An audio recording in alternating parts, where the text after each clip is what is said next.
Bonjour et bienvenue dans ce LEF. Et cet épisode est un hors-série. Un hors-série, pourquoi? Tout simplement parce qu'aujourd'hui je vais parler de ma ville et non pas du pays comme j'ai eu l'habitude de le faire dans mes précédentes vidéos. Tout d'abord, je vais vous situer Cherbourg. Donc Cherbourg est une ville de Basse-Normandie. Donc je vous montre la petite carte. Je sais que ça s'appelle en vérité Cherbourg-Octeville, mais pour ceux qui habitent depuis aussi longtemps que moi, eh bien on a l'habitude de dire Cherbourg, tout simplement. Je n'ai pas les chiffres récents de toute la population de Cherbourg, mais sachez qu'elle oscille autour des 37 000 habitants, environ. Malgré les choix discutables du design de notre ville, sachez que c'est une ville qui vaut la peine d'être visitée. Personnellement, je préférais les premiers dallages de nos rues piétonnes avec les réverbères, vous voyez à l'ancienne, ça donnait un aspect romantique et ça faisait super joli. Et je préférais également quand la plage verte, enfin ce qu'on appelle nous la plage verte, était encore une véritable plage. Ça faisait tellement stylé. Mais ce n'est pas le sujet d'aujourd'hui. Le sujet d'aujourd'hui, c'est que je suis tombé tout simplement sur un article qui est apparu dans notre presse, la presse de la Manche, qui est diffusé dans toute la Manche, et qui explique que simplement 13% des commerces de Cherbourg sont fermés. Et nous avons perdu ces dernières années, en tout cas en très peu de temps, 3000 habitants. C'est énorme. Et oui, tout le monde se barre. Notre centre-ville est en train de devenir une véritable ville fantôme, et je vais expliquer maintenant comment y remédier.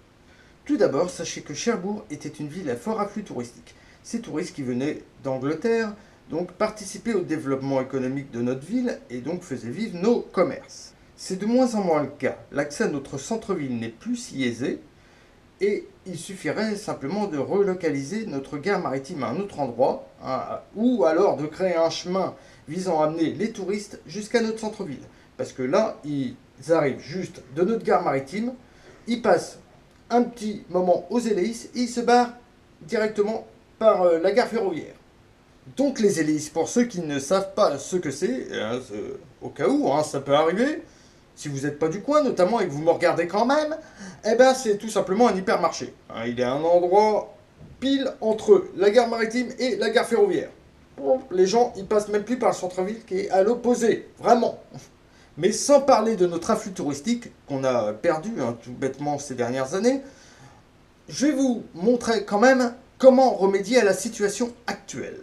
Comme je le disais, à l'heure actuelle, 13% de nos commerces ont fermé. Et ça ne va pas s'arrêter, c'est un cercle vicieux parce qu'il faut attirer beaucoup plus de gens que ça à Cherbourg. On a perdu 3000 habitants, donc 3000 consommateurs potentiels. Et sans cette demande de produits, eh bien, pas de commerce faisable. Pas de commerce faisable égale pas d'embauche pour pallier à la demande. Si pas d'embauche, pas d'embauche. Et du coup, tout le monde se barre, vu qu'il n'y aura pas de boulot.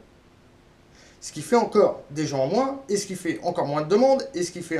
C'est un cercle vicieux, comme je viens de le dire. Il faut tout d'abord développer notre ville en favorisant l'arrivée de nouveaux habitants. Et comment faire? Eh bien, ça peut être fait par un accord, tout simplement, entre la mairie et les services d'HLM, afin de réduire certains coûts. Et il y a beaucoup de petites villes, du moins certaines, qui justement réduisent considérablement leurs loyers et leurs taxes d'habitation pour, favoriser la venue de nouveaux habitants, justement, et faire en sorte d'augmenter le pouvoir d'achat de ceux qui sont déjà là.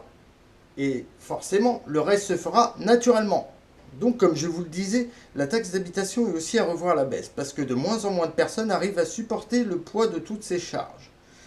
Et forcément, si une personne arrive à avoir un peu plus d'argent par mois, elle va faire en sorte de le dépenser en se faisant plaisir, par exemple, et ainsi faire vivre encore plus nos petits commerces et favoriser le développement de notre ville.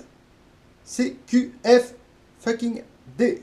La baisse des loyers et des taxes d'habitation, que ce soit pour les particuliers ou les entreprises, devrait être un sujet primordial, même à considérer en priorité par là où les mairies qui s'occupent de Cherbourg et ses environs, forcément, puisque tout a un impact, tout le monde fait. Si Cherbourg est de moins en moins fréquenté, les autres villes comme Tour-la-Ville, Escadreville, Carqueville qui gravitent autour seront elles aussi, dans pas longtemps, dans la même situation. Voilà, ceci était mon avis, qui n'engage forcément que moi, mais bon, Je le fais afin que Cherbourg retrouve sa grandeur et je vous invite, surtout si vous êtes d'accord, à relayer au maximum cette information afin de la faire parvenir aux mairies qui s'occupent de Cherbourg, à la région qui s'occupe de Cherbourg, même à toute la France si vous le souhaitez.